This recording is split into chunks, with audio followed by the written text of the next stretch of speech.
जय माता लक्ष्मी। आज इस वीडियो में हम आपको वैभव लक्ष्मी की व्रत कथा सुनाएंगे। कथा सुनाने से पहले अगर आप हमारे चैनल पर नए हैं तो प्लीज हमारा चैनल सब्सक्राइब कर लीजिए और अगर कथा पसंद आती है तो इसको लाइक जरूर कर दीजिएगा और शेयर कर दीजिएगा। इसके अलावा कमेंट में जय माता दी लिखना ना भूलिएगा। तो चलिए शुरू करते हैं वैभव लक्ष्मी की व्रत कथा।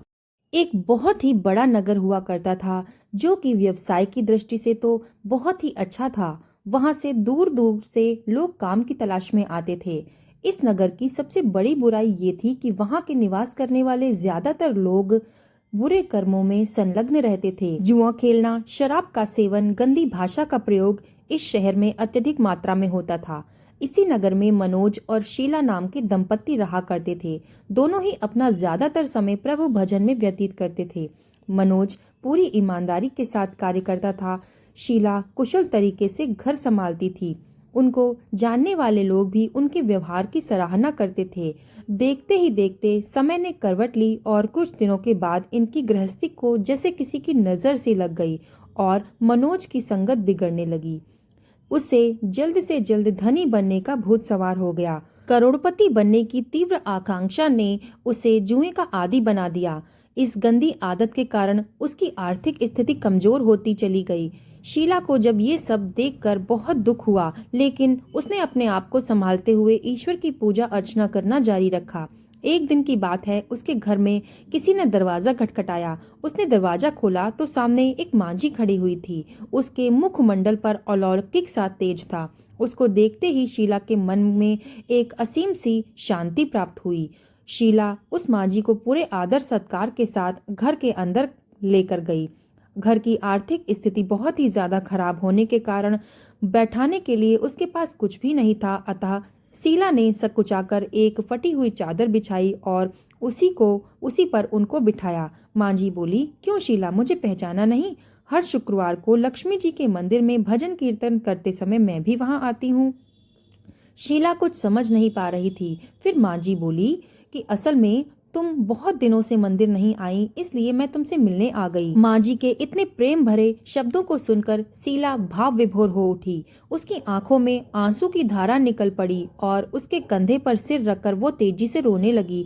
मांझी ने उसे स्नेहपूर्वक सहलाते हुए समझाया कि बेटी, सुख और दुख तो जीवन में आता जाता रहता है। तुम धैर्य रखो बेटी और मुझे अपनी परेशानी बताओ कि तुम्हें क्या परेशानी है।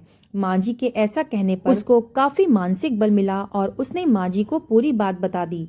शीला की पूरी बात सुनकर मांझी ने उससे कहा कि बेटी, कर्म की गति बड़ी ही अनोखी होती है।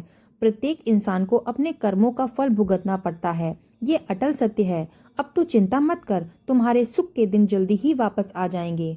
माँ लक्ष्मी स्नेह का सागर है। वे अपने भक्तों को संतान की भांति प्रेम प्रदान करती हैं। तुम धैर्य पूर्वक माता लक्ष्मी की पूजा करो और उनका व्रत करो। इससे तुम्हारा सब कुछ ठीक हो जाएगा। माँ लक्ष्मी जी का व्रत करने की बात से शीला का चेहरा खिल उठा। उसने पूछा कि माँ लक्ष्मी जी का व्रत कैसे किया जाता है? कृपया मुझे विस्तार पूर्वक बताइए। मैं ये व्रत अवश्य ही करूंगी। मांझी ने कहा कि बेटी, ये व्रत बहुत ही सरल है। इसे वैभव लक्ष्मी व्रत या वर लक्ष्मी व्रत भी कहा जाता है। उन्होंने शीला को इस व्रत के विधि के बारे में विस्तार पूर्वक बताते हुए कहा कि इस व्रत को करने से तुम्हारे समस्त मनोरथ पूरे हो जाएंगे। शीला ये सुनकर आनंदित हो उठी। शीला ने उसी समय आंखें बंद की और माँ लक्ष्मी का ध्यान किया और जब आंखें खोली तो सामने कोई नहीं था। मांझी वहां से विस्मित हो गई थी। शीला को तत्काल ये समझते देर न लगी कि मांझी और कोई नहीं अपितु साक्षात लक्ष्मी माँ ही थी। मांझी के आने के बाद शीला ने 21 शुक्रवार तक पूरी भक्ति भाव से वैभव लक्ष्मी का व्रत किया।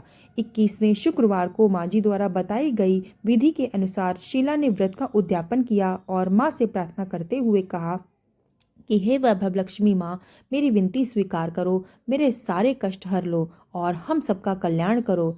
व्रत के प्रभाव से धीरे धीरे शीला का पति सुधरने लगा और उसने सारी बुरी आदतों को त्याग दिया। अब वो पहले की तरह ईमानदारी से अपने काम पर लग गया। इस तरह माँ लक्ष्मी की कृपा से शीला और मनोज का घर फिर से संपन्नता और समृद्धि से भर गया। कथा समाप्त। हे माता लक्ष्मी, जो भी इस कथा को सुन रहा है उसके सभी मनोरथ पूरे करो और उसके जीवन के सभी संकटों को दूर करो। कथा सुनने के बाद कथा को लाइक अवश्य कर दीजिएगा और अपने परिवार वालों के साथ शेयर ज़रूर कर दीजिएगा। कमेंट में जय माता दी लिखना ना भूलिएगा। चैनल पर नए हैं तो सब्सक्राइब कर दीजिएगा। मिलते हैं ऐसी दूसरी कथा के साथ, तब तक के लिए धन्यवाद।